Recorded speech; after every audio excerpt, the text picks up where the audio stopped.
Welcome back to Feature Fanatics, and we are here with a very special episode. We're talking about our final Oscar predictions as the 96 Oscars are nearing, and joining us are two very special guests. One is a returning guest to the pod, and that is Chad Saborin. He is an awards predictor, lover, film content creator, YouTuber. How are you today, Chad? It's good to have you back. I'm doing excellent. Very happy to be returning onto your channel. I'm looking forward to talking about the Oscars, man. Awesome. And we are also joined by a first timer here. He is an entertainment reporter for comicbook.com. And that is Liam Crowley. Such a pleasure to have you on. Yeah, thank you, man, for having me. I know we went back and forth on scheduling, and it's been a long time coming making this happen, and Long I'm, time I'm coming, happy to be yeah. here today, especially in Oscar season. I mean, are we all watching it live? Like, what are the Oscars time like for us? The Oscars are a live ceremony for me. It's very important to sit down and like actually have appointment television, which at this point in society happens like maybe 2 or 3 times a year. And I'm stoked for this year's ceremony. It's gonna be a fun one. I'll be watching live too. Every year is the same thing. I look forward to it each year. I love predicting it. I love seeing how many I get right, how many I get wrong. So, yeah, I thought we'd start by predicting just a lot of the feature film categories and who we think is taking it home. And I thought we should start with the writing categories first. Let's first take a look at the Best Original Screenplay nominees that we have. It's a great lineup: Anatomy of a Fall, The Holdovers, Maestro, May December, and Past Lives. As we're sitting now, I feel like we're kind of split right now, honestly, between Anatomy of a Fall or Past Lives if they're winning this one, because Anatomy of a Fall has won some of the precursors, but then we have Past Lives nominated for the Writers Guild, which is only happening a month after the Oscars now. So I feel like I mean, we can't say precursor, but like a postcursor now that may have played more into some of this. But I think it's really between those two films.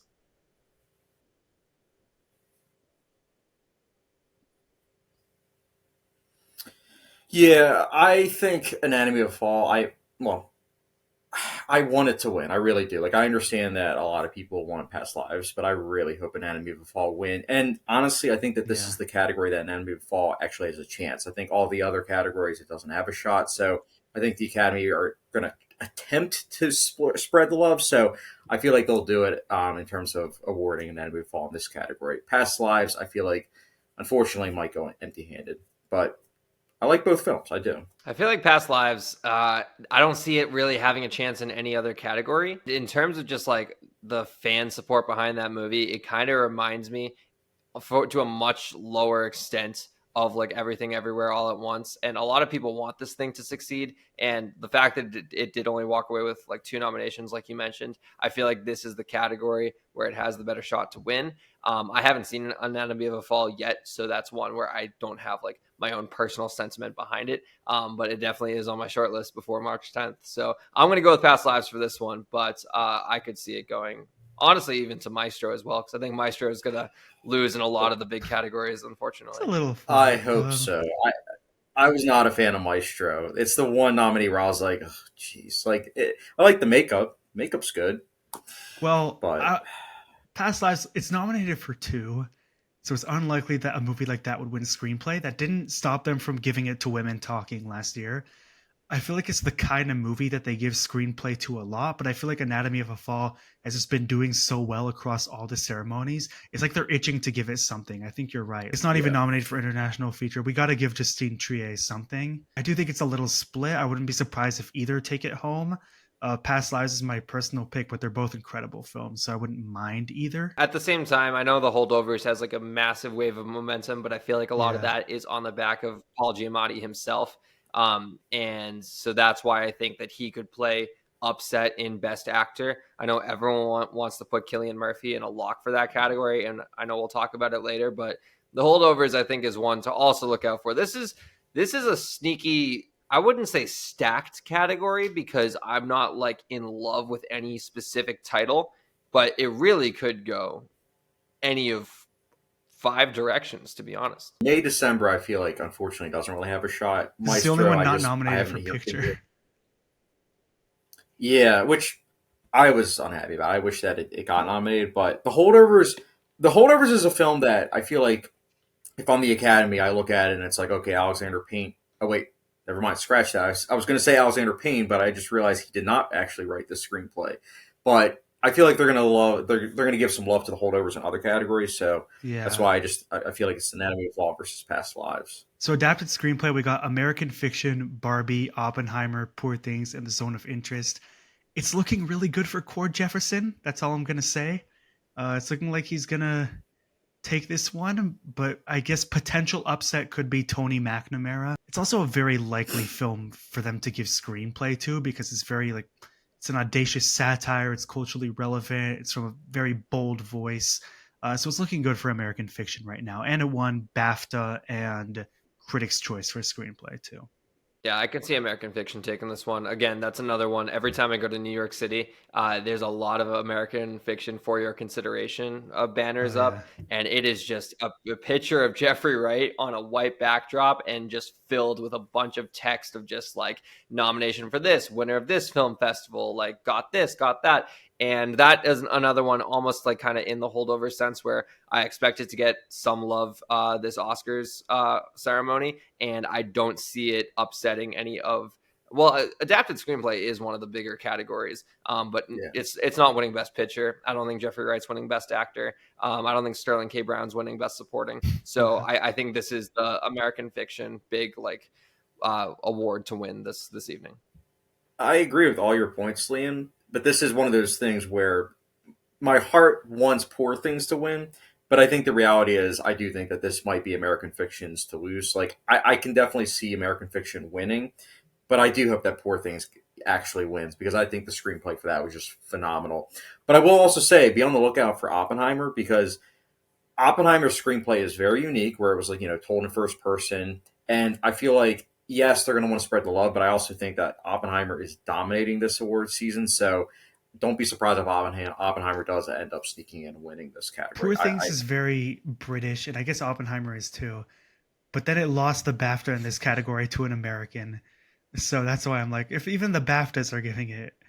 But like, look, Oppenheimer, not going to complain about the screenplay, but I would be a little upset if Nolan wins directing and writing, and then the other great writers don't get anything. Not because I have anything against Nolan's like my favorite director right now and always, but Nolan doesn't have an Oscar, to be Yeah, fair. Like yeah. and this also is it could be a Parasite situation where Parasite at one screenplay, at one director, and one international feature, and oh yeah, and pitcher. so And everything yeah, everywhere so all at once. and Bong Joon-ho, I mean, he literally had 4 Oscar trophies. So I mean, I wouldn't be surprised if that happened with Nolan too. So Yeah, we could this is see. up in the air for me.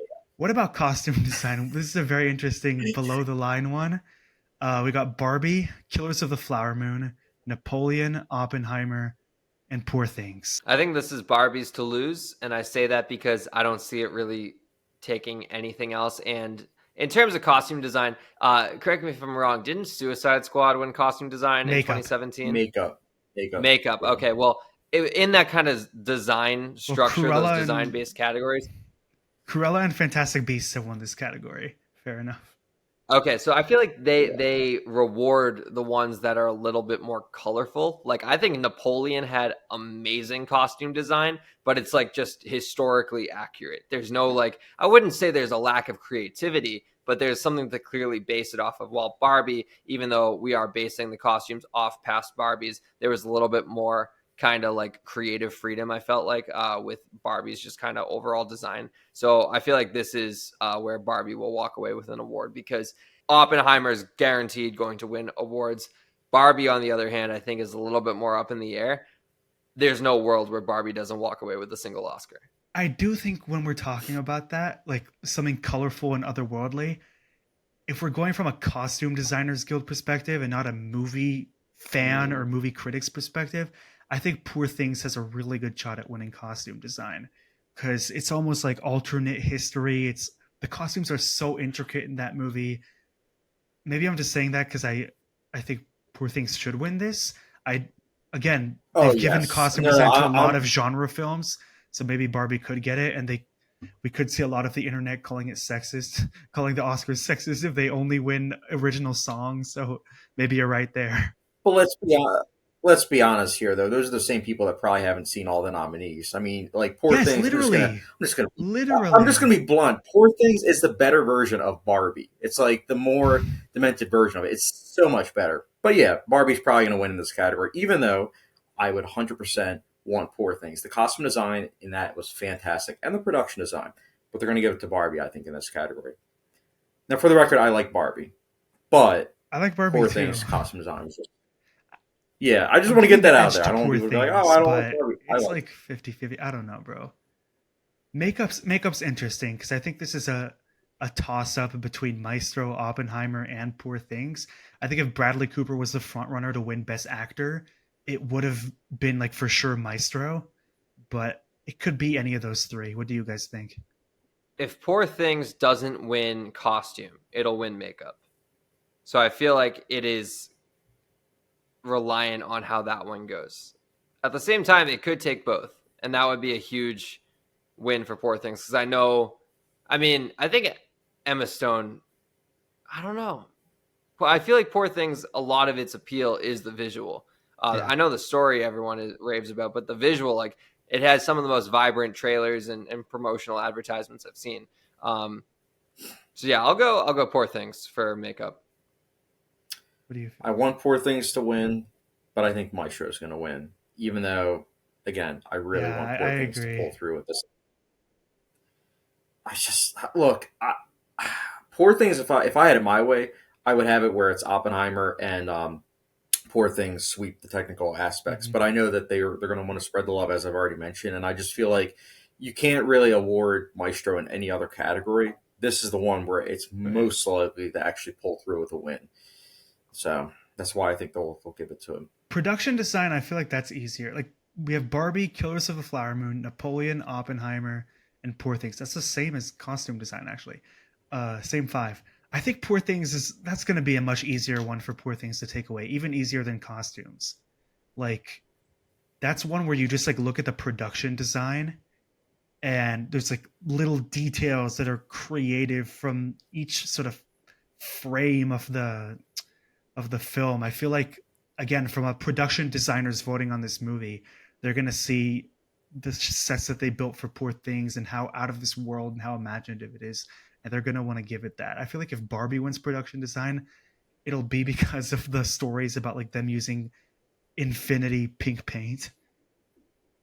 Again, big fan of Barbie, but Yeah, I feel like we have to emphasize that just so people aren't like, you guys don't like Barbie. It's like, no, I saw Barbie twice, so I'm pretty yeah, sure me I liked too. it. I feel like this could be Napoleon. I'm shocked Napoleon didn't get more acting nominations. I walked out of that movie thinking that Vanessa Kirby was a lock for Best Actress, and she didn't even get nominated. So I want to see Napoleon get some awards love, and the shining, feat of that film are the battle sequences and just everything they were able to accomplish. Like they don't make historical biopics like that anymore, at least to a commercial level story. Like Oppenheimer is zoned in on the construction of the atomic bomb. Like 1917 is like zoned in on one trek across no man's land.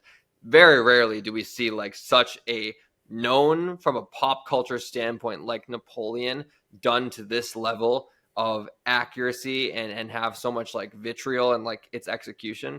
And I mean, obviously a lot of the production there was some like visual effects for like touch-ups, but I could not name you a single shot that felt like a VFX shot. I felt like the production design was pretty spectacular. Honestly, I do think there's a reality in which Oppenheimer wins all three of these, or in which Poor Things wins all three of these. So just throwing those possibilities out there.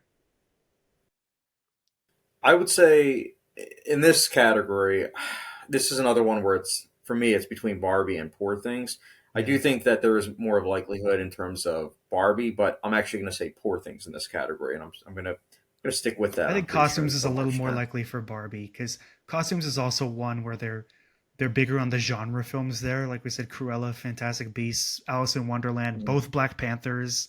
What about sound? This is one where I was like, I thought Oppenheimer was a lock for this all year.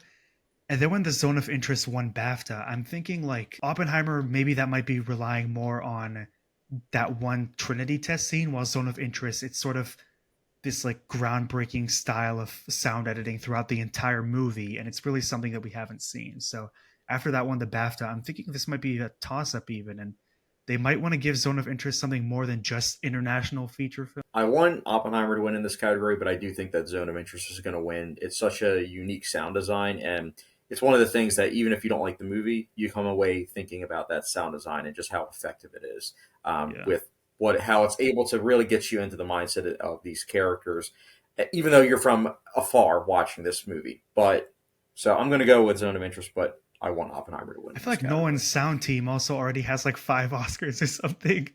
So I'm like, They're great, man. They're great. I they're like the love best at his what they sound do. mixing. I know it's Can't complain. yeah, they are. Yeah, the sound in Interstellar is otherworldly. It is Yes, phenomenal, and it like it's again, it goes beyond what Hans did with his score. Like Mhm. specifically the sound, like the absence of sound almost at times when they're in space, but you still hear it.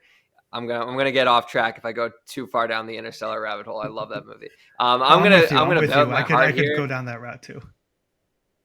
I I love love it. that. I'm gonna bet with my heart here. I love Mission Impossible: Dead Reckoning Part One. It was like my favorite film last year up until the Iron Claw, and I did not know that it got any Oscars love at all. And I thought that it deserved at least some. So the fact to see it in the category, it had good sound. I'll go with Mission Impossible. Fair enough. I do like that movie. I also like the Iron I'm Claw. I just thought that was good as I'm well. so glad that the creator got nominated in this because I rewatched the creator like a couple days before the nominations announcements, and I was thinking like, wow, the sound design is super amazing and innovative, and then it got that nomination. I was like, wow, visual effects. What are we thinking? We got creator Godzilla minus one, Guardians of the Galaxy Volume 3, Mission Impossible yet again, and Napoleon. I feel like usually they gravitate a little bit away from the franchise films in this category. Like they, if there's something original that's really good, then they'd rather give it that. And I also just think the creator full on deserves it too. That's why I'm going with that as my pick for should and will win here. What do we For as think? much crap as I'll talk on the creator's story, it should absolutely take home this category. I had the privilege of talking to some VFX artists who worked on the creator and just hearing how their brainstorming process of how they were going to get certain shots and cut corners with the budget. The film was made for, I believe, like $90 million, Yeah, like and 80 it million. looks as big and grand as like the Avatar movies, which are made for $300 million. So Gareth Edwards shepherded. Obviously, he's not fully in charge of every visual effects shot, but he's the one who's kind of assigning things here and there, and just how his vision trickled down to his VFX artists and what they were able to do with such a minimalist approach. And we see nowadays, Jesus Christ, the Marvels cost $300 million to make, and it's one of the worst visually looking Marvel movies ever produced. And this movie was made for $90 million, and I felt like we were in this crazy sci-fi world. So But I will say this. This is going to sound strange because I haven't seen it yet. It's the only nominee that I haven't seen. But Godzilla minus one cost even less, from what I understand, like 20 million. Mhm. So I do know that that also has a pretty good shot. But I'm going to say the creator is going to win because I do think that it is a visual feat. I mean, it is outstanding with what they were able to achieve. It's truly jaw dropping.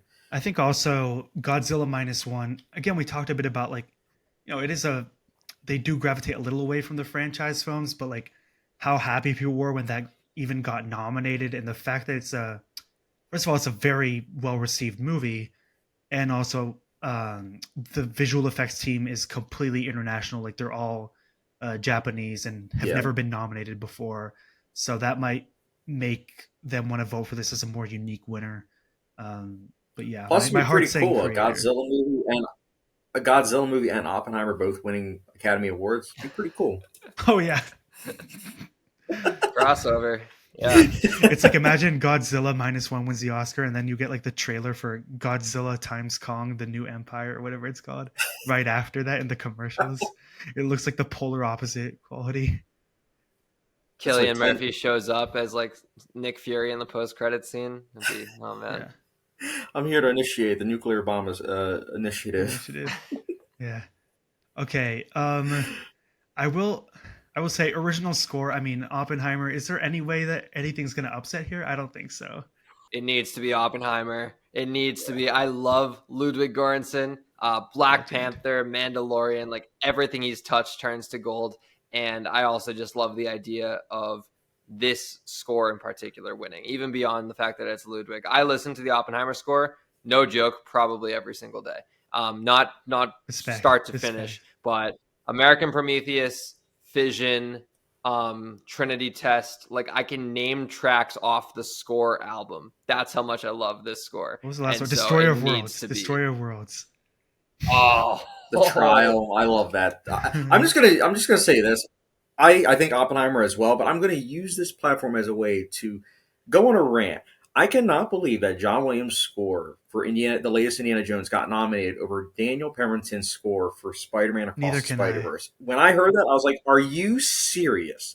Are you serious?" Because I thought the Across the Spider-Verse that score was incredible, and I was like, this is honestly almost rivaling Oppenheimer, but they decided not to nominate Spider-Man Across the Spider-Verse. I was like, "Are you They serious?" nominate John every So year that they can. Like they nominated him for Rise of yeah, Skywalker. They nominated him for even like The Book Thief, which none of the critics even cared for. So we should have yeah, expected it, but it's so it's annoying. Yeah, like even Past Oppenheimer Lives has had this an in the amazing bag. score. I feel like yeah, Oppenheimer Yeah, has this in the bag. I feel like it has editing in the bag too. Nothing really, nothing really rivals it there. it's phenomenal the editing style. I mean, just with what they're able to do, like the different timelines, just editing all the different scenes where it's different colors, different stocks. It's insane with what he's able to achieve with that film, and it's Also, also like over 3 hours. Well, okay. yeah, the editing is just so intricate and it's like so meticulously paced for every minute of its 3 hours. Even like so many parts of this movie are like montages between a bunch of scenes. Also, Jennifer Lame, she's just great. She also did Tenet and Manchester by the Sea before that, and Hereditary, Wakanda Forever, Marriage Story, I believe. So she definitely deserves some credit. I do think it's kind of a shame though that Killers of the Flower Moon. It looks like it might get left out. Um, Mike is zero. I think that's a shame. Well, do you think there's room for like Rodrigo Prieto versus Hoyte van Hoytema in cinematography? Because they've both been nominated a couple times. They're both very beloved. I mean, I love Hoyte. I think he's getting this one, but do we think there's room for an upset there? No, I think with Yeah, me what Hoyt's neither. able to do with first, first of all, it's groundbreaking. I mean, it was black and white, like 70 millimeter film stock. They actually, I think it's the longest film that was utilized in terms of IMAX. So I don't see it happening. I love the cinematography in Killers of the Flower Moon. I think that it is incredible, but I just think Oppenheimer has it in the bag. yeah, Oppenheimer's different. It simply is. Every aspect of the film, how it looks, how it sounds, the performances, the directing, just yeah, the cinematography. It'd be hard for me to even give attention to any of the other nominees. Yeah, Prieto, he'll have his day. Like, love the guy. He's done amazing with like Silence, Irishman, Babel, so on. But Hoyte van Hoytema has just become one of the those cinematography legends where you see the behind the scenes of what he does with IMAX and with so on. Like, he was nominated only for Dunkirk before this, but even the films he wasn't nominated for, like Interstellar, Her, Nope, Tenet, all look so grand and brilliant. And it would be hard for me to vote against him here too. Agreed. It's truly insane with what he's able to pull off. It's just and it's so grand. Like the scope of the film is just so incredible. It's unheard of, honestly, in like a biopic. Like it reminded me in some ways of like Lawrence of Arabia in terms of the scope. This is Yes, like what yes. 60 years ago. Okay, animated feature. Let's take a look at this. We got Boy and the Heron, Elemental, Nimona, Robot Dreams, and Spider-Man Across the Spider-Verse. We've honestly gotten into a bit of a duel here because we had Boy and the Heron winning Golden Globe and BAFTA. Spider-Verse winning the Annie Awards, which is voted for by other animators, and the Critics' Choice Award. So I think they have a bit of an equal chance here, but I feel like this is a situation where Spider-Man's going to win, especially like A from animators, but just from film lovers. I think this is one where like I remember we saw like Toy Story 4 losing a bunch and then it won the Oscar. So I don't think they have a problem with giving the same animated franchise this award again.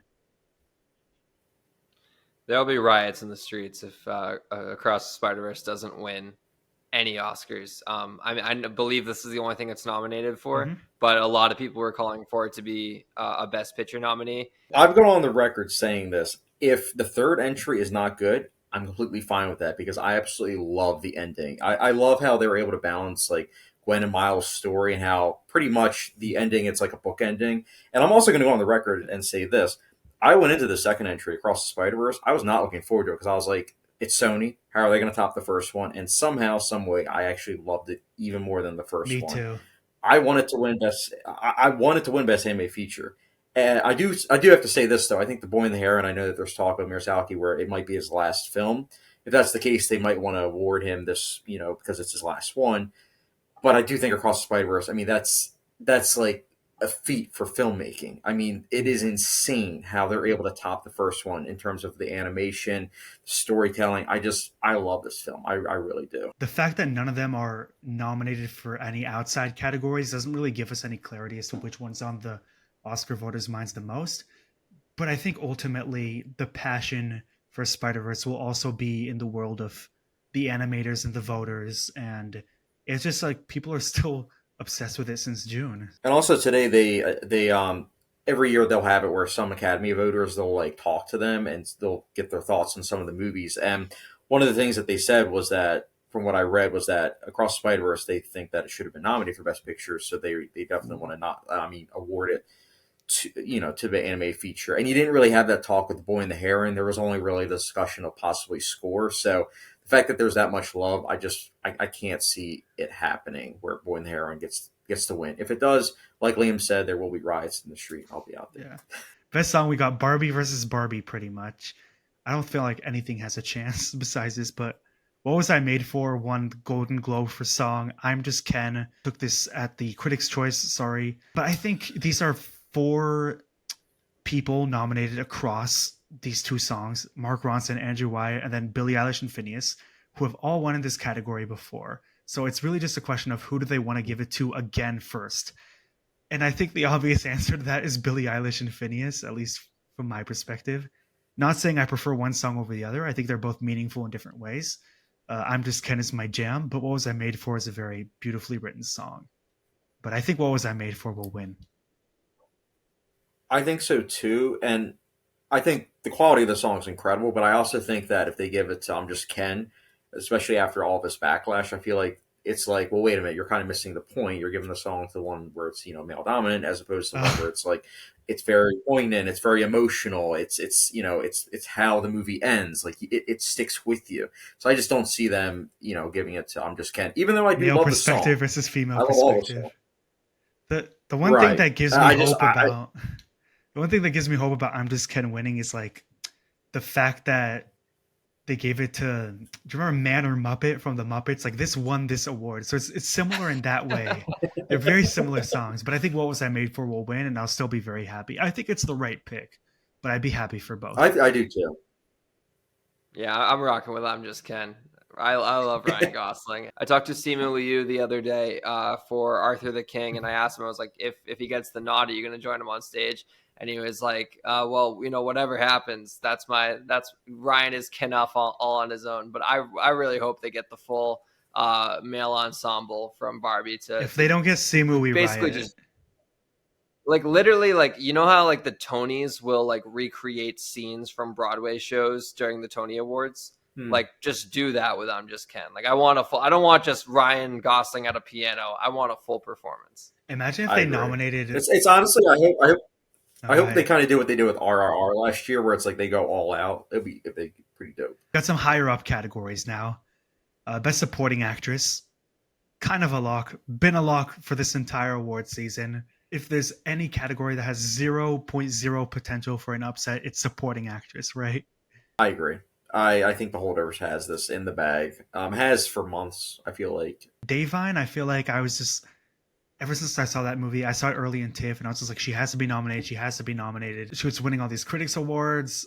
I mean, I just don't see anyone who's even close to as good as her in any of the supporting actors' performances.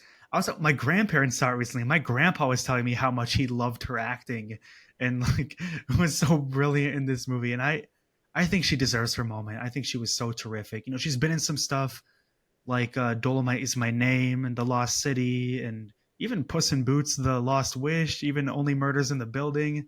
Um, but yeah, I think she really deserves this wonderful moment for playing such a powerful character in this movie. I agree, but and I also think that this is a category where it's like you can actually award it to someone that isn't from Oppenheimer and Barbie, because in this category there are going to be some people that are like American Ferrari, she just has one scene, and then Emily Blunt, she just has one scene. I don't agree with that sentiment. I think both of them deserved the nomination, but I can hear in America the back of Ferrera my has mind more than one some scene. award.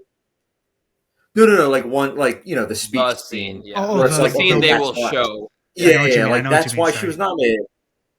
I don't agree with that sentiment because I do think that they both should have got nominated, and it wasn't just because of one scene. But that's what a lot of voters are going to think in the back of their mind. As opposed to Randolph, I mean, she is phenomenal. She has so many different scenes that they will be able to pull from and say, "Yep, that's like an Oscar moment." That's she's just so good. It's just on another level. And the holdovers, it needs to get something. All right, so supporting actor, I think it's a lock at this point because Downey's won all the precursors as well.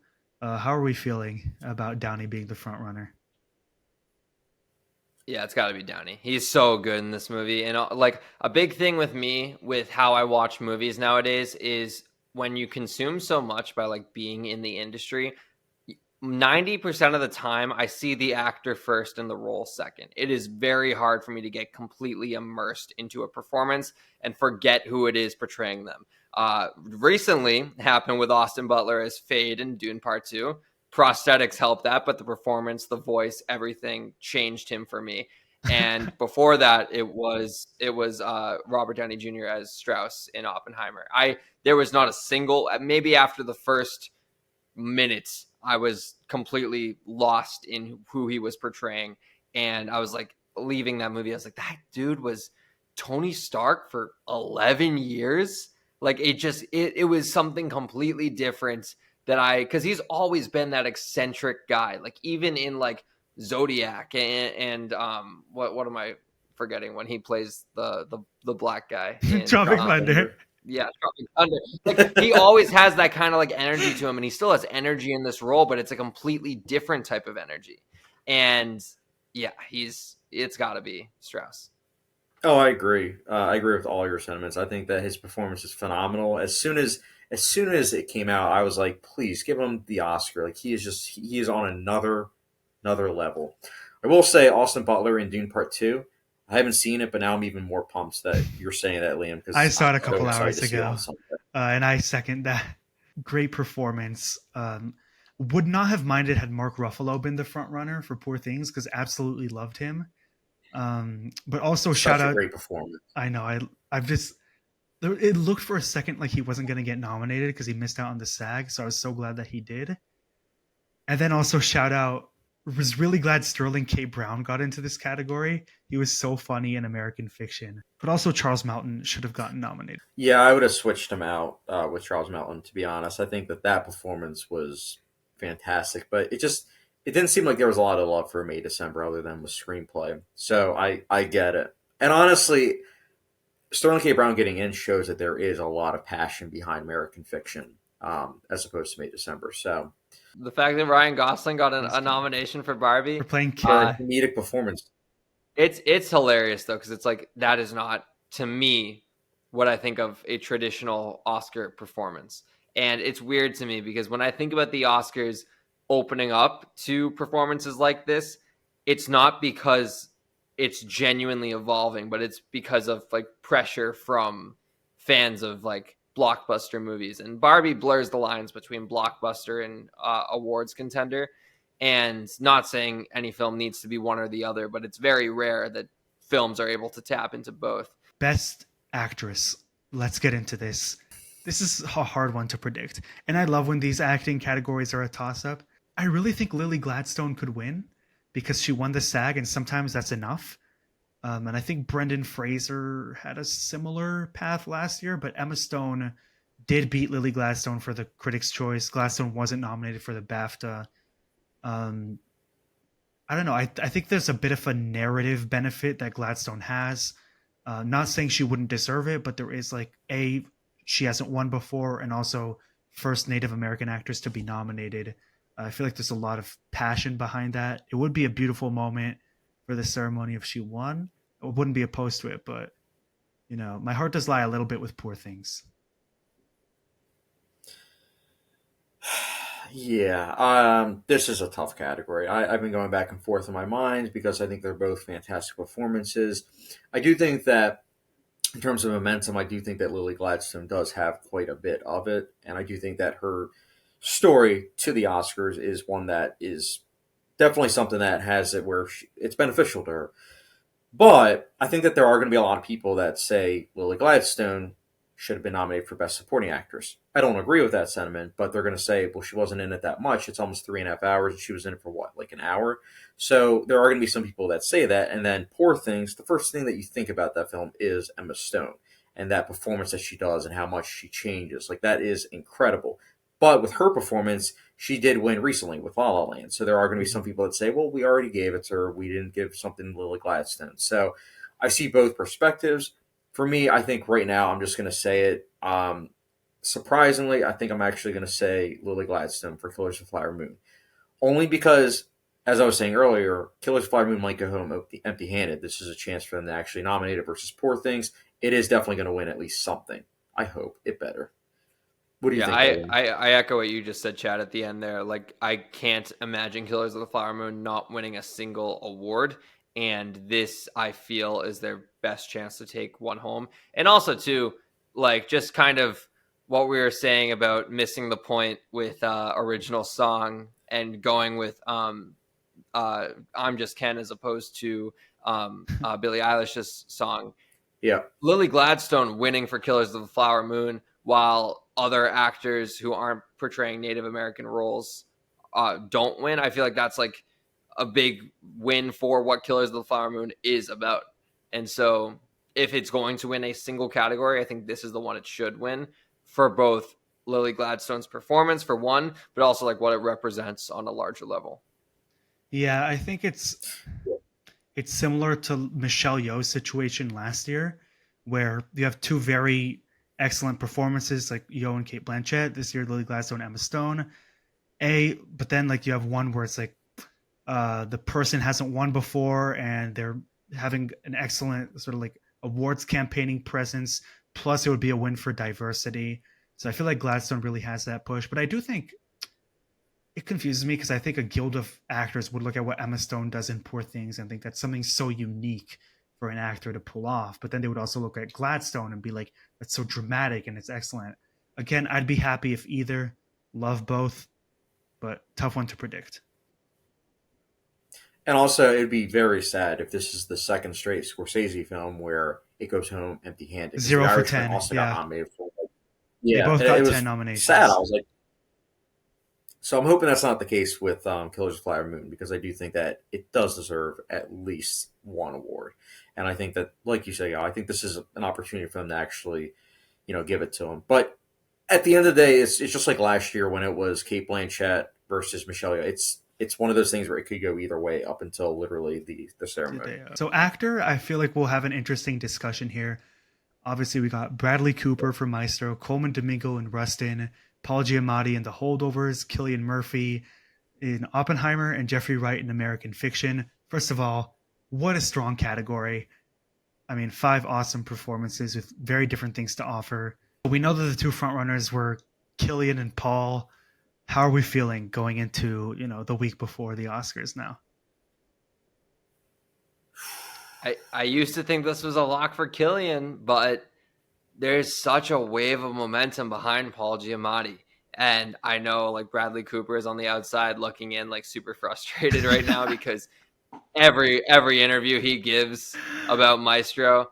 But like any other year, Bradley Cooper, I think, would be I'll never say a runaway favorite because actor is one of those categories where there's always at least a contest between at least 2 or 3 actors. But it's Giamatti or Murphy for me, and I feel like because Oppenheimer is going to win so much, I think it could be Giamatti. And I think they might look at it a little bit like a legacy award almost, because I know Cillian Murphy is not like a spring chicken or anything. Like, he's had a ton of filmography to his name already. And you could argue this could be a legacy award for him as well. But I feel like his career is almost just getting started. Like, this run with Oppenheimer represents him like really hitting his like next level A-list stride in terms of like Sure, awards sure, yeah. contender movies, while Giamatti is arguably nearing the end of his career.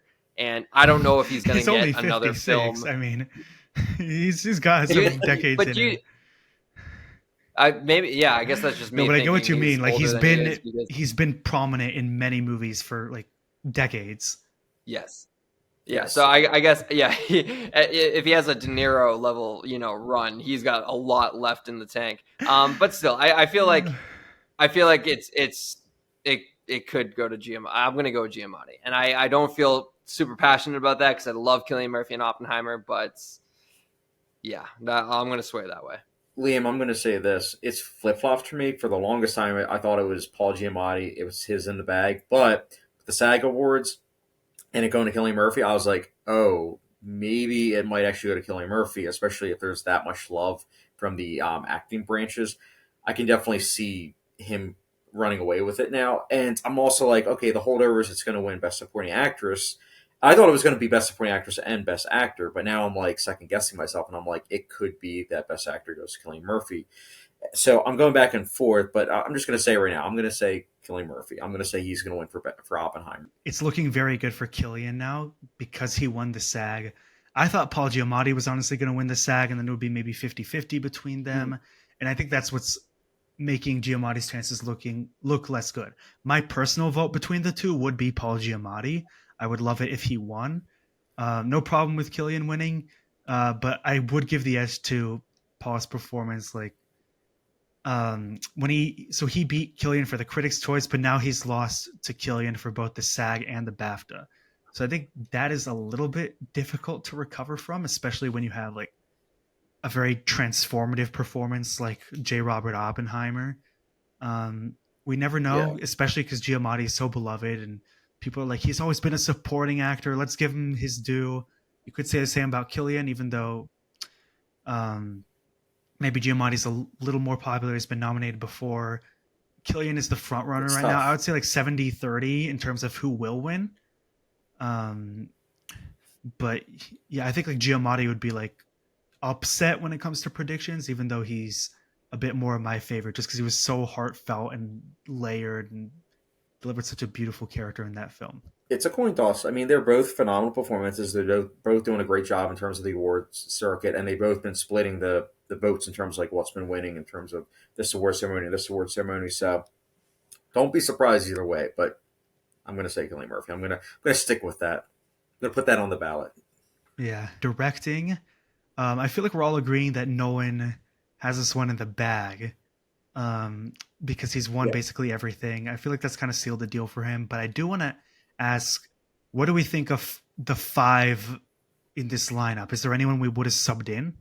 I know a lot of people are calling for Greta Gerwig. I don't know who I would sub out for that. I wasn't in love Okay. with Barbie. I thought it was I had a decent time with it, but like I've never really got behind like the Barbie awards hype train. It just felt like I don't know, like a fun summer blockbuster.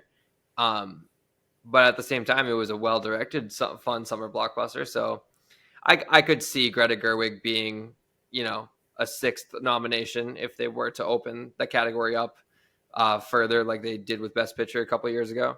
But yeah, nothing I would particularly sub out. Yeah, I mean the whole thing with Greta Gerwig again, great directing in terms of Barbie, but I feel like again this is a category where if you've seen more than 5 films a year, then it's like okay, Justin Triet, she deserved the Yeah. nomination for Anatomy of a Fall. So like that alone, when they announced it, I was like, that is amazing. But there's nothing really I would sub out per se. Like I understand why everyone got nominated. Like I understand why Jonathan Glazer got nominated for Zone of Interest. Yeah, I feel like the Greta Gerwig controversy was overblown, and the fact that they were trying to make it a Oh yeah, woman thing, even though we had so many like women-led films getting nominated, she got nominated for adapted And, screenplay and also, not but only and not only that, Greta Gerwig and Margot Robbie did get nominated. It was yeah. just a different category. Picture. Also, So like, yeah, I like this lineup. I was gonna say like Alexander Payne's direction was so amazing. I think it's his best directed movie, The Holdovers. But again, I would feel bad saying I would sub out even Justine Triet because I think she deserves to be on there. It's an amazing film. Glazer, absolutely. I'm yeah, so glad I he agree. got in. Even Celine Song, I would put before Greta Gerwig. But again, Gerwig, no hate. I'll shout out two more, and I know Bummer. these guys don't need any more, love because they're all very very prestigious directors. But Ridley Scott for Napoleon, again, I wasn't like in love with the movie, but I did think that the directing and like cinematography, like from a technical standpoint, there's a lot to love from Napoleon on a surface level. And but also one movie that I really loved that I was shocked got nothing. The Killer, David Fincher. Jeez, Yes. I thought Michael Fassbender was a lock to get at least a nomination for acting. He was so good in that movie, and also just some of the camera shots that Fincher I worked with, uh, uh, the editing style, like they're oh my I god, feel I like it think could have it's been one of nominated for Fincher's better cinematography. movies. And sound.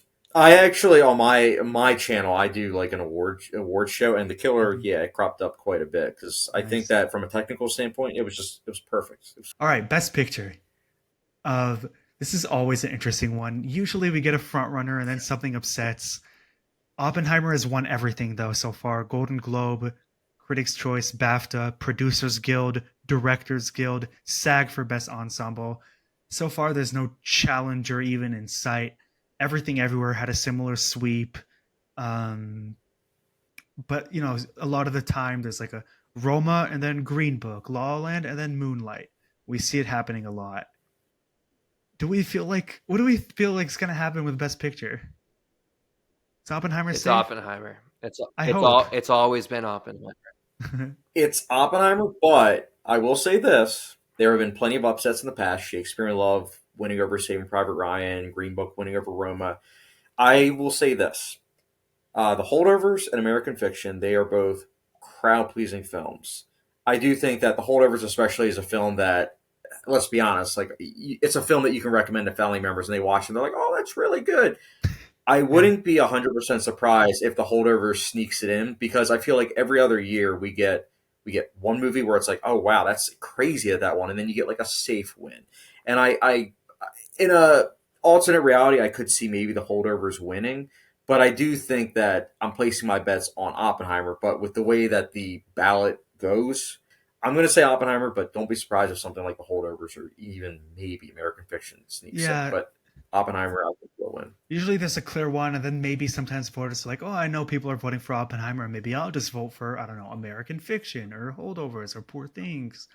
Um, but even with the other upsets, like Green Book had won the PGA, the Producers Guild, or Coda had won that, or The Revenant had lost that, and I think the Critics' Choice to Spotlight, or like so far, similarly to something like Nomadland or Everything Everywhere, Oppenheimer's just won everything. So I wonder, like, if there's an upset, like, what should we be on the lookout for in the following years?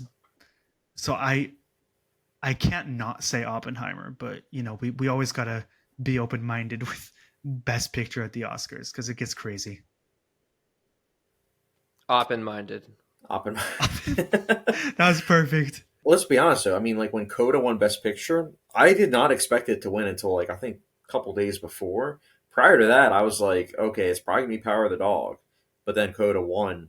Yeah, see, even You that know, one, I don't know. Producers Like, Guild, Oppenheimer just won that a couple days ago. So that's why I'm saying, like, it's a good point. It's a good point. I just think that with the preferential ballot, like with the way that goes, it's weird. if Oppenheimer, I think it's like what 60% of number one slots. If it doesn't, then it goes to like the next one, if I'm not mistaken. So I'm not saying like, oh, the holdovers is gonna like sneak win. I do think Oppenheimer has this in the bag, but I'm just saying like maybe there's like an outside chance. That's our predictions for basically all the categories. We're going in, like you said, open minded, considering Oppenheimer, a film likely to sweep around 7 or 8 awards, even as we're predicting here.